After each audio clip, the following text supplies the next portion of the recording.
inflammation and inflammatory cytokines turned out to be relevant to aging. But how does this work? And is it really reversible? So I'm busy since a long time as a hematologist and a hemorrheologist with many prestigious institutions in Europe and Asia, trying to understand this and also trying to come up with something that would be anti-inflammatory in the long run and not toxic. This was always my real fundamental preoccupation. So TNF, we have heard everything about, is in fact inducing, among a bunch of other actions, adhesive molecule expression on the famous endothelial cells Lou Hawthorne ended up with. And here you see them, so I have to do this here and not here, yes. Here you see this little red foot here, who stands up and recruits activated leukocytes by TNF, by the way, in order to drag them into the tissue and perform their immune function. That's how it works. Yet, this process can be completely submitted to sabotage. By whom? By cytoskeleton. Cytoskeleton of endothelial cells is deciding if the foot goes up or not. And if you have this picture induced by TNF-alpha, the foot goes up and can recruit the adhesive molecule, and can recruit the activated leukocytes. But the process is submitted to regulation, and eventually you cannot drag up the foot. So this is inflammation. If you don't drag up the foot and don't recruit the activated leukocyte, you don't have inflammation. So this was quite clear for us at some point very early in the story. And we tried to understand what's going on with this actin fiber polymerization in the endothelial cells. And we discovered that they are mediated by a family you all know about, GTPases. And this cell adhesion molecules expression is set in motion concomitantly, so that Rho GTPases controls the cell shape, obviously this was known, and motility, but also regulates actin cytoskeleton for this famous signaling, mechanotransduction of the signal. You have to understand that endothelial cells are in a very particular environment. No other cell in the body is. That is blood flow. Hence, my hemorrhagical background was here really gratifying me and understanding a lot of peculiarities of this signal transduction. So we started at some point with my team at the Necker Hospital in Paris, where I met Aubrey in '96, suddenly in the floor, coming with this enthusiasm towards us. We were looking at this guy saying, where is he coming out from? And started together with the CNRS and the other institutes specialized in extracts of natural plants in Asia, notably with the colleagues of the University of Hanoi, that were tracking with ethnobotanists extracts of plants in the rainforest, healing plants, just healing plants, no further specification. And so this rare plant called Alford-Yakendak, according to a British general passing there, not even classified in botanic taxonomy, turned out to contain a molecule that did the job, and I will specify what was the job. But in fact, it was plenty of precursors and metabolites, so that a quantum physics fellow once told me, you don't have identified a molecule, you have identified a frequency. which is very interesting because I think that quantum physics is a forgotten aspect of biology. So to make the long story short, this monoterpene, it turned out to be a monoterpene, but anyway, molecules have a class, and discovered in the rainforest. And finally, as you can't really drain plants from the rainforest in Vietnam, when we had to test it in first in human studies, we found back the same molecular complex in the skin of the orange. This is called Genus botanicus. And Genus botanicus is a scientific compilation codifying precisely all medicinal properties of plants. I didn't obviously know anything about all this. So, as other drugs, D-Limonene is a farnesyl transferase inhibitor. And in fact, at the same time I was tracking the possible mechanism of action of this molecule, another lady, a chemist at the Wisconsin University in the US, at a higher dosage, still not toxic, was characterizing it as a very important tool to stop the progression of pancreas, gut, and breast cancer. So I thought, very strange, because at those concentrations, we had a strong pro-inflammatory effect. But we were looking at an anti-inflammatory effect. So, to wrap it all together for this first phase, RhoA1 is, in fact, installing a completely different way of a molecule to function that we could define biophysical regulator, negative regulator of pro-inflammatory response. Here in this cartoon that you have already seen, I have added the circulating tumor cells. So you will ask, but how does the tumor cell get into the tissue? Is it not recognized? No, it's not recognized by the immune system because it's wearing a cap, mimicking to be a leukocyte, and particularly mimicking to be an activated leukocyte. So normally it is dragged into the tissue. And in fact, this makes understandable the results of Pamela Crowell, who was not able to stop cancer, but who was able to reduce the mass of the cancer lesion and to stop cancer dissemination, which is metastasis. It's exactly this mechanism. So, to resume this first part, when we can say that inflammation mimicked by TNF transduces into the activation of leukocytes, which need the expression of adhesive molecule to be dragged into the tissue, we also are conscious that this diapedesis to succeed need the polymerization of actin fibers. And these actin fibers in the endothelium can be stopped by a molecule that is just operating the inhibition of RhoA1. And this is just the mechanism.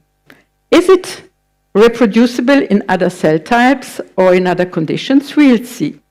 For the first time, we did a co-distribution and characterized that the phenomenon of actin polymerization was co-distributed with the phenomenon of superexpression of adhesion molecule and that it was reversible. But how does this stand now to the fact that in human studies, we were able to see an impressive inhibition of interleukin-6, especially after what we heard from Lou about interleukin-6. So which one had played the inhibition of interleukin-6, which is a very interesting molecule because it's also a myokine. It's not only a cytokine and has several positive and negative, good and bad roles. It's completely ambivalent.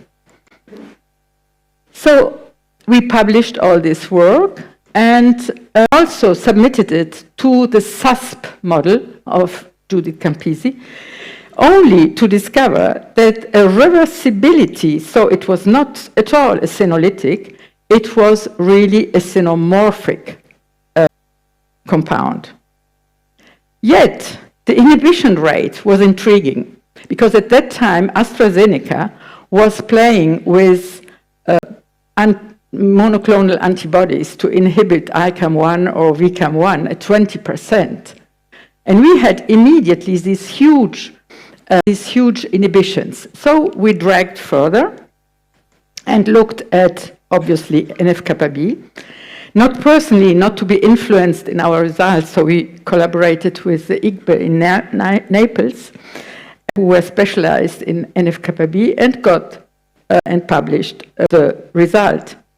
So taking all this together, when we started a few years later, the first in-human studies, together with Claudio Franceschi, in a European project, we had already a lot of insight. Others will come later, but about inflammaging and inflammation simply. What was interesting about this study is that the 65, 85-year-old probendi were not sick. They had no heart issues, they had no cancer, no hypertension, no depression, no obesity, but they were all pretty well inflamed. And we were able to show that, in fact, here the inflammation for the first time was expanding a little bit into the anti-inflammation of our lead, into the fibrinogen. Fibrinogen speaks about the thrombosis. I mean, we all die from thrombosis. If I can resume what Martin has said in the beginning, why don't we study cardiac infarction? Because we all die from thrombosis. So the problem is fibrinogen or sepsis, as Lou put it, but also HOMA-IR and insulin. So we are into cardiometabolic disease here. And this was quite interesting to us. But where is chronic inflammation coming from? Big question.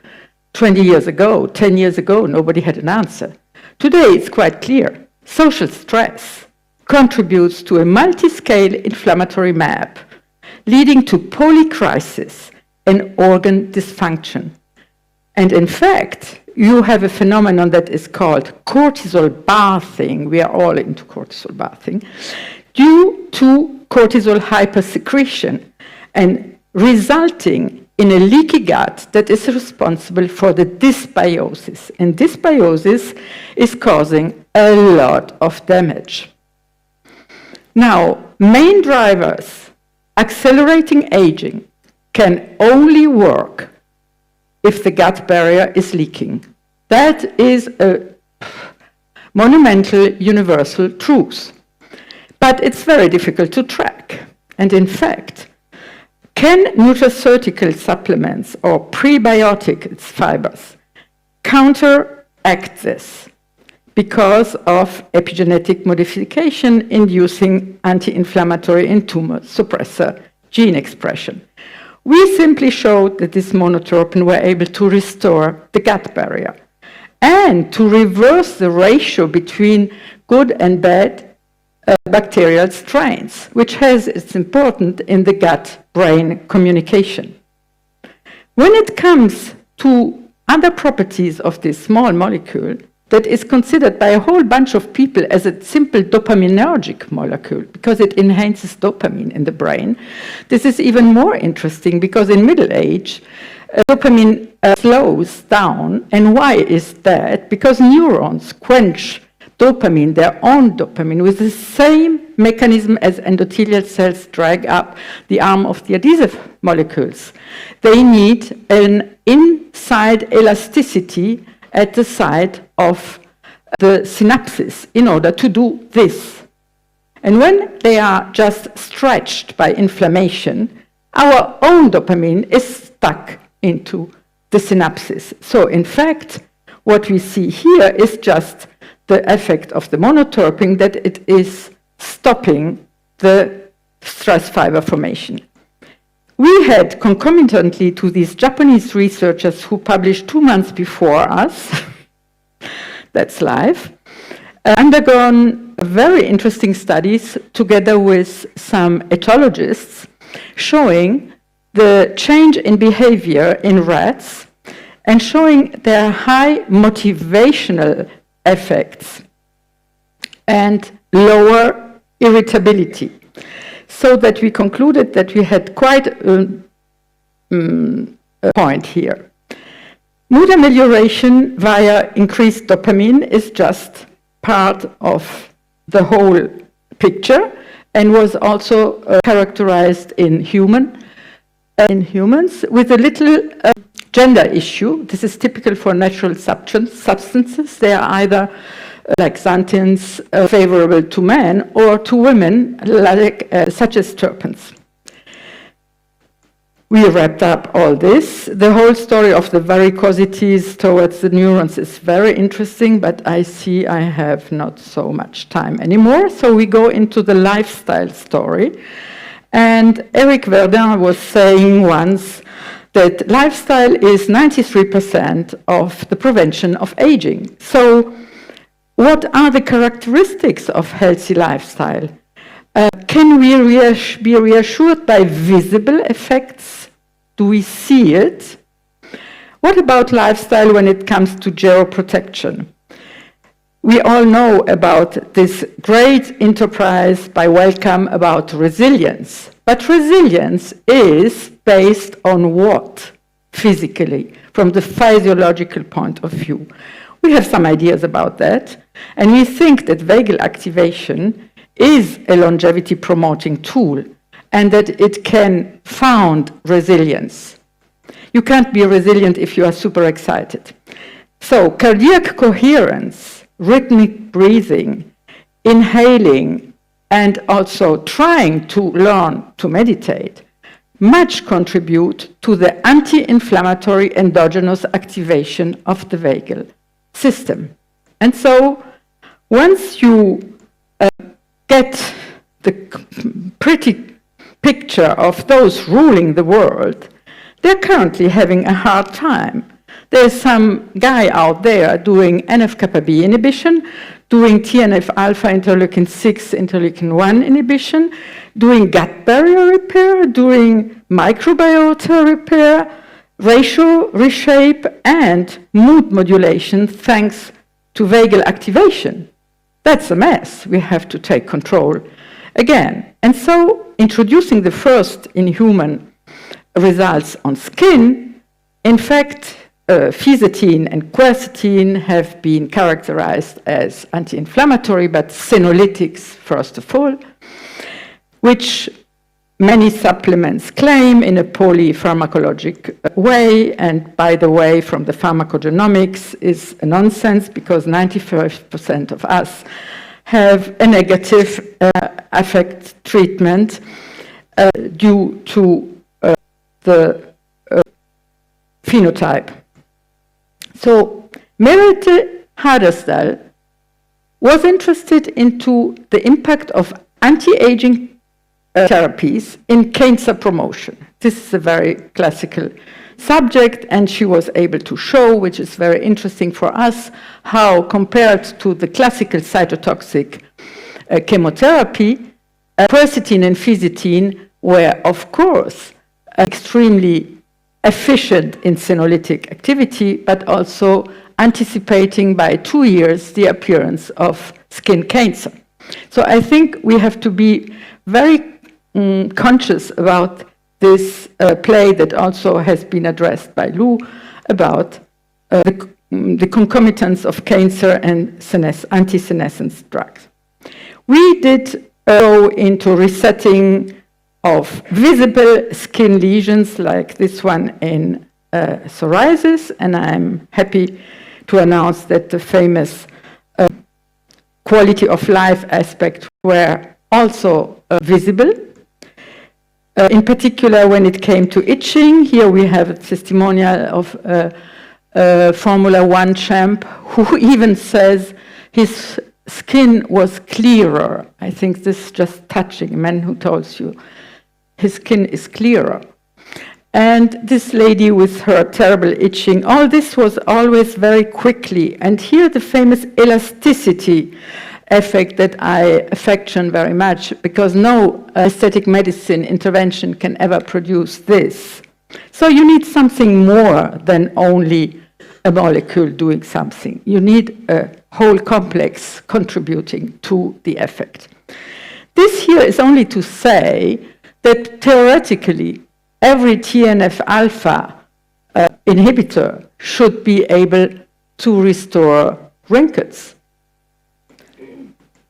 Social stress can also hit young skin, as we see here in atopic dermatitis, and we also checked about the leaky gut. And after 10 days, this was perfectly restored. In the sense also of a rejuvenation, I would say. The last one concerns aesthetic medicine that is producing many side effects. And again, only repairing the gut barrier, it's always the gut barrier. In 10 days, you have this shift from a completely devastated mouse region, very delicate region, to an original, attractive region to just be able to pass on television for this actress. I will not name her. But D-Limonene, is it an upcoming small molecule of the future? Anti-inflammatory, synenomorphic, mood-enhancing, proven to be safe, systemic improvement of the gut barrier connection. I like this very much, but also the skin-brain connection.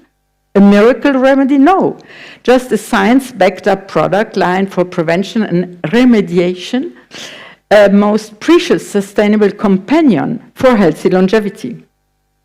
So at some point, Alexei Moskalev, who is in this conference, was talking about terpenoids and geroprotection and quoted all my papers. And I said, oh my God, I am a geroprotector now. It's fantastic. I have a name. I have a category. I am there. I'm in. And so I even discovered that the Academy of Sciences of Argentina even published a paper on monoterpenes and cytokines. And so as it was the COVID and there was a lot of time, I decided to tell my own story in this review. But today, there is an incredible increase, here you see it, of D-Limonene science, a fourfold publication increase. And here you see the conundrum. And I think that, as this is just the review of the publications, that in a few years, this picture will drain massively neuroprotection here into the anti-inflammatory effect.